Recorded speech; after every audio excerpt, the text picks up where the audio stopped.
ഉമ്മൻചാണ്ടിയെ ഒറ്റുകൊടുത്തതിനുള്ള പ്രതിഫലമായാണ് LDF ഗണേഷ് കുമാറിന് മന്ത്രിസ്ഥാനം നൽകിയതെന്ന് യൂത്ത് കോൺഗ്രസ്. യേശുവിനെ 30 വെള്ളിക്കാശിന് യൂദാസ് ഒറ്റിക്കൊടുത്തതിന് സമാനമാണ് ഉമ്മൻചാണ്ടിയോട് ഗണേഷ് ചെയ്തതെന്നും അഭിനവ യൂദാസാണ് എന്നും ആരോപിച്ച് യൂത്ത് കോൺഗ്രസ് കൊല്ലത്ത് പ്രതീകാത്മക സമരം നടത്തിയത് വലിയ ചർച്ചയായിരിക്കുകയാണ്. KB ഗണേഷിന്റെ നേതൃത്വത്തിൽ ഉമ്മൻചാണ്ടിയുടെ പേര് സരിതയുടെ കത്തിൽ തിരുകിക്കയറ്റിയതിൽ CBI കുറ്റപത്രം സമർപ്പിക്കപ്പെട്ട ജനാധിപത്യ വിരുദ്ധനെ മന്ത്രിയായി ചുമക്കേണ്ടത് കേരള പൊതുസമൂഹത്തിന് നാണക്കേടാണെന്നും LDFന്റെ ഗതികേടാണെന്നും യൂത്ത് കോൺഗ്രസ് ആരോപിച്ചു.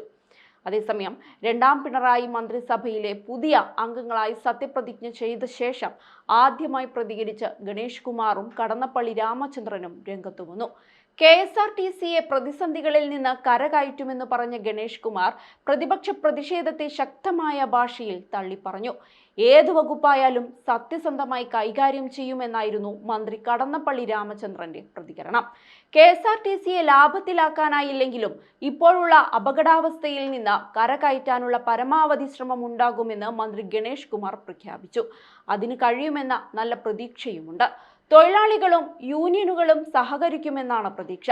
ഓട്ടോമൊബൈൽ കാര്യങ്ങളിൽ താൽപ്പര്യമുള്ള വ്യക്തിയായതിനാൽ തന്നെ പരിഷ്കരണങ്ങൾ വേഗത്തിലാക്കാൻ ശ്രമിക്കുമെന്നും ഒന്നും വെച്ച് താമസിപ്പിക്കില്ലെന്നും പത്തനാപുരം MLA കൂടിയായ ഗണേഷ് കുമാർ വ്യക്തമാക്കിയിട്ടുണ്ട്. 2.5 വർഷമാണ് ഇനി ബാക്കിയുള്ളത്. അതിനുള്ളിൽ നല്ല കാര്യങ്ങൾ ചെയ്ത് സർക്കാരിന് സൽപ്പേരുണ്ടാക്കാൻ ശ്രമിക്കും. കാര്യങ്ങൾ പഠിക്കാൻ ഒരാഴ്ച സമയം വേണമെന്നും കമ്പ്യൂട്ടറൈസേഷൻ ഉൾപ്പെടെയുള്ളവ ഉടൻ നടപ്പാക്കുമെന്നും മന്ത്രി അറിയിച്ചിട്ടുണ്ട്. പ്രതിപക്ഷ പ്രതിഷേധത്തിനും കോൺഗ്രസ് ആരോപണങ്ങൾക്കുമെതിരെ ഗണേഷ് കടുത്ത ഭാഷയിലാണ് പ്രതികരിച്ചത്. തനിക്കെതിരെ കോൺഗ്രസ് കൊടുത്ത കേസിൽ അവരിൽ പലരുമാണ് കുറ്റക്കാർ. പുറകെ നടന്ന് ഉപദ്രവിക്കുന്ന രീതി തനിക്കില്ല. തന്നെ ബഹിഷ്കരിക്കുന്ന പ്രതിപക്ഷ നയം എന്തിനാണെന്ന് മനസ്സിലാകുന്നില്ല. കോൺഗ്രസുകാർ കള്ളസാക്ഷി പറഞ്ഞ കേസാണ് കോടതിയിലുള്ളത്. എല്ലാം കാലം തെളിയിക്കുമെന്നും KB ഗണേഷ് കുമാർ കൂട്ടിച്ചേർത്തു.